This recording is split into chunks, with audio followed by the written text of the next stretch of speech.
तो मिस जे के जीवन के संघर्ष के बादल को कैसे चीरे? सबसे पहला संघर्ष जो है वो होता है फैमिली और डॉक्टर के बीच में। दूसरा होता है डॉक्टर और डॉक्टर के बीच में। तीसरा होता है फैमिली और फैमिली के बीच में। और लास्ट में चौथा होता है पेशेंट और डॉक्टर के बीच में। डॉक्टर के रूम में ही लड़ पड़े पति और पत्नी। कारण क्या था? कारण केवल ये नहीं था कि मिस जे ने आईसीयू में एडमिट होने से इनकार कर दिया। कारण ये था कि मिस जे का मेडिकेयर पार्ट ए का इंश्योरेंस जो था वो कैंसिल हो गया था और उन्होंने अपने पति से ये बात छुपाई थी। मेरी जब आखिर में मिस जे से बात हुई थी तब उन्होंने मुझे बताया था कि उन्होंने कभी ये चीज एक्सपेक्ट नहीं की थी कि उनको छोटी सी उम्र में ही ब्रेस्ट कैंसर जैसी बीमारी आ जाएगी। 51 साल के वे थे जब उन्होंने इंश्योरेंस का प्रीमियम भरना शुरू कर दिया था और उनको 10 साल तक भरना था, लेकिन 53 ईयर ओल्ड 53 साल की उम्र में ही उनको कैंसर डिटेक्ट हो गया और उनकी जॉब छूट गई और जो इंश्योरेंस उन्होंने लिया था वो भी कैंसिल हो गया। लाइफ सेविंग्स जो उनके पास थी वो सारी लाइफ सेविंग्स उन्होंने अपनी दोनों बेटियों को पढ़ाने में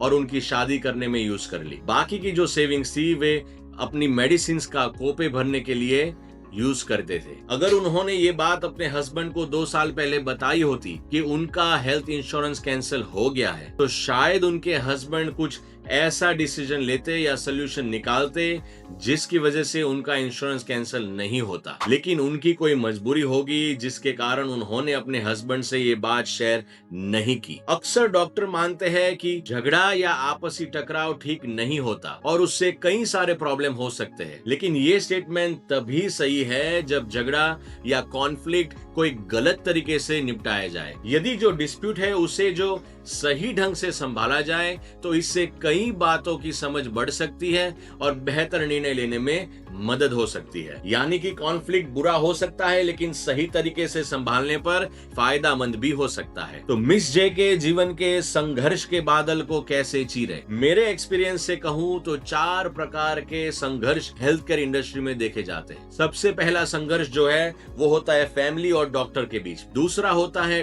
डॉक्टर और डॉक्टर के बीच में। तीसरा होता है फैमिली और फैमिली के बीच में और लास्ट में चौथा होता है पेशेंट और डॉक्टर के बीच में। मैं यहाँ पर डॉक्टर शब्द का यूज करता हूँ तो आपको सारे हेल्थ केयर वर्कर्स को यहाँ पर इंक्लूड करना होगा। डॉक्टर भी आ गए, नर्सिस भी आ गई, नर्स प्रैक्टिशनर भी आ गया, फार्मासिस्ट भी आ गया, डेंटिस्ट भी आ गया। तो आइए देखते हैं पहला संघर्ष फैमिली और डॉक्टर के बीच में। एग्जाम्पल से देखते हैं कॉन्फ्लिक्ट कहाँ हो सकता है। बेटा अपनी माँ या बाप के लिए जीवन बचाने वाला इलाज चाहता है, उसके सामने डॉक्टर मानता है कि ऐसा उपचार करने से पेशेंट का दर्द बढ़ सकता है और वे ट्रीटमेंट करने से मना कर देते हैं। और एक एग्जाम्पल देखते हैं। पति को भरोसा नहीं कि डॉक्टर पेशेंट के हित में काम कर रहा है। दूसरी ओर नर्स का मानना है कि परिवार पेशेंट के लिए ऐसा डिसीजन लेते हैं जो पेशेंट के हित में नहीं है। तो ये थे एग्जाम्पल्स जहां पर फैमिली और डॉक्टर के बीच में संघर्ष हो सकता है। आइए देखते हैं डॉक्टर और डॉक्टर के बीच में कॉन्फ्लिक्ट कहां पर हो सकता है। एक डॉक्टर है जो पेशेंट का ट्रीटमेंट कंटिन्यू रखना चाहता है based on small chance of cure.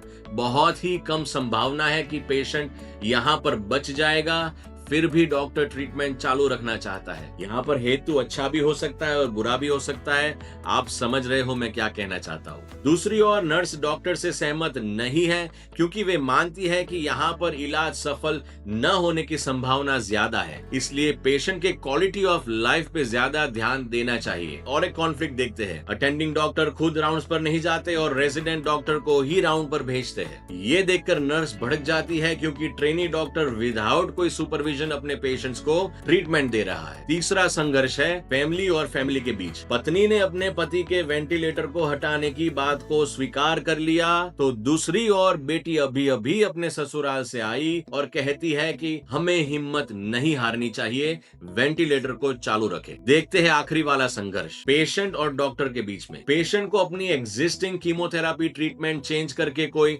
दूसरी कीमोथेरापी ट्रीटमेंट शुरू करनी है। दूसरी ओर डॉक्टर मानते हैं कि कीमोथेरापी ट्राई करना बेकार है, यूजलेस है, वेस्ट ऑफ मनी है। पेशेंट कहता है कि मुझे हॉस्पिटल में एडमिट नहीं होना, डॉक्टर कहता है आपको एडमिट होना पड़ेगा। आखिरकार ये संघर्ष क्यों होते हैं? Why? Why do they happen. University of Canterbury New Zealand के प्रोफेसर जेकब बर्कोविच और रिचर्ड जैक्सन ने एक बहुत ही इंटरेस्टिंग पुस्तक लिखी है, जिसमें उन्होंने 21वीं सदी में कॉन्फ्लिक्ट रेजोल्यूशन का नॉलेज होना बहुत ही जरूरी है ये बात बताई है। वो जो बात उन्होंने बताई है वो मैं आपसे शेयर करना चाहूंगा। कॉन्फ्लिक्ट होने का सबसे पहला कारण क्या है? अक्सर हम अपनी राय को बिल्कुल सही मान लेते हैं और सोचते हैं कि ज्यादा लोग भी वही सोचते हैं जो हम सोच रहे हैं। यहाँ पर हम मान लेते हैं कि हम ही सही है, लेकिन डेटा और रिसर्च ये कहता है कि हमारे विचार और हमारी राय सबके विचार और सबकी राय के साथ नहीं मिल सकते। सही बात को समझने के लिए ये जरूरी है कि हम अपने विचार को सही जानकारी और सच के आधार पर जांचें और दूसरों की राय को सम्मान से देखें और उनकी बात को ध्यान से सुने। एक एग्जाम्पल आपको देता हूँ। पेशेंट आया है डॉक्टर के पास, पैर में दर्द है। आप डॉक्टर के पास चले गए, डॉक्टर ने एग्जामिन किया, बाद में डॉक्टर ने बताया कि आपको एंजियोग्राम करवाना पड़ेगा। यहाँ आप कहेंगे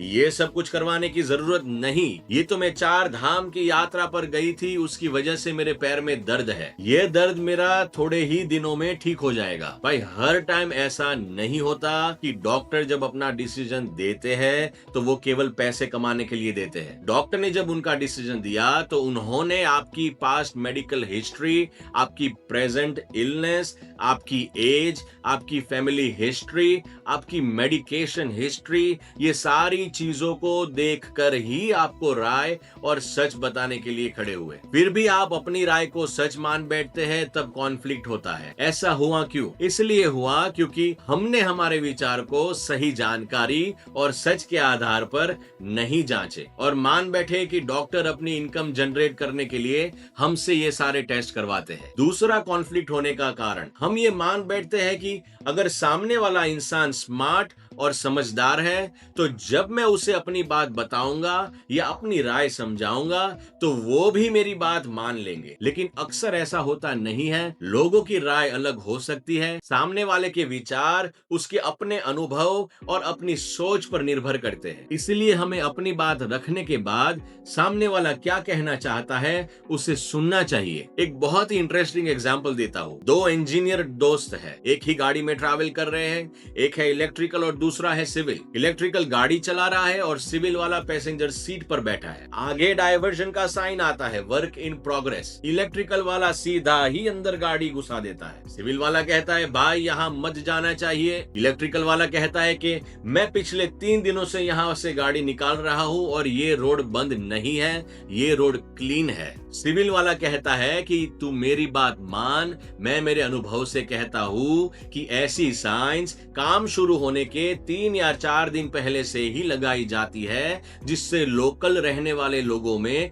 अवेयरनेस फैले कि यहाँ पर काम जल्द ही शुरू होने वाला है। इलेक्ट्रिकल वाला ये बात को नहीं मानता और सिविल वाले से कहता है कि तुम जैसे लोग ही लोगों को डराकर जीना हराम कर देते हो। 3 किलोमीटर अंदर जाने के बाद पता चलता है कि आगे रोड बंद है और काम शुरू हो गया है। दोनों दोस्त स्मार्ट थे, इंटेलिजेंट थे, समझदार थे, दोनों के पास अनुभव था। लेकिन सिचुएशन के अनुसार कभी कभी हमें अपनी राय को बाजू में रखकर दूसरों की राय को स्वीकार कर लेना चाहिए। आइए तीसरा पॉइंट देखते हैं। बहुत इंपॉर्टेंट पॉइंट है, ध्यान देना। अगर हम कोई सिचुएशन या घटना को देखकर गलती से उसकी सही वजह नहीं समझ पाते, मैं रिपीट करता हूँ, गलती से उसकी सही वजह नहीं समझ पाते तो हम उस गलती का कारण अंदरूनी यानी अपने आप से जोड़ लेते हैं। एग्जाम्पल के तौर पर देखें, आप रास्ते पर जा रहे हैं, आपको नींद आ जाती है और आपकी गाड़ी का एक्सीडेंट हो जाता है। आप फिर एक्सक्यूज देते हैं, बहाना बनाते हैं कि वर्कलोड की वजह से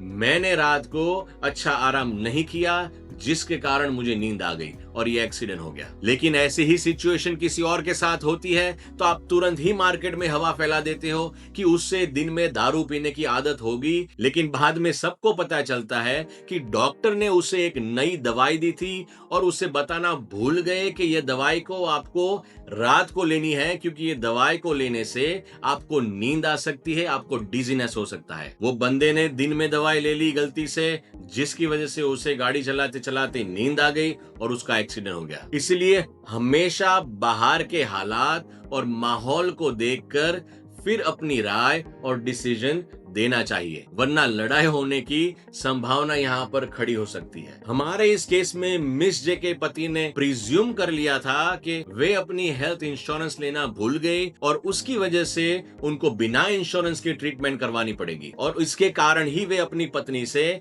डॉक्टर की ऑफिस के अंदर ही लड़ बैठे। उनके पति को यह डर लगा कि what if miss J admit होने के लिए राजी हो जाए तो ये हॉस्पिटल का बिल कौन भरेगा। मिस जे ने ये सिचुएशन को असेस किया और कॉन्फ्लिक्ट आगे न बढ़े उसके लिए उन्होंने घर जाने का फैसला लिया। घर जाने के कुछ ही दिनों में मिस जे की सिचुएशन बहुत ही बिगड़ गई और वे 20 ही दिनों में अपना शरीर छोड़ बैठी।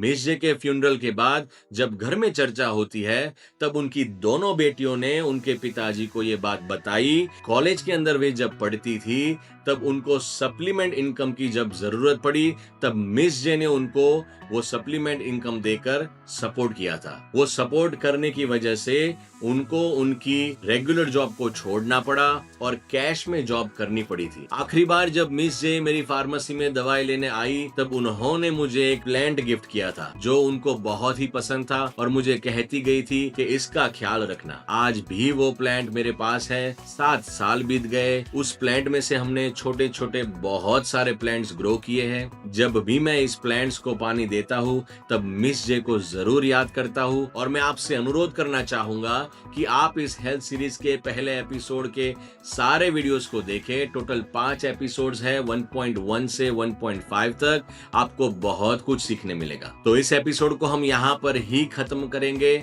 आगे की सीरीज के अंदर बहुत सारे इंटरेस्टिंग एपिसोड्स आने वाले हैं, तो आइए जुड़िए हमारे साथ और बनिए इस मजेदार शो का हिस्सा। जल्द ही मिलेंगे एक नई वीडियो के साथ। तब तक के लिए धन्यवाद, नमस्कार और शुभकामनाएं।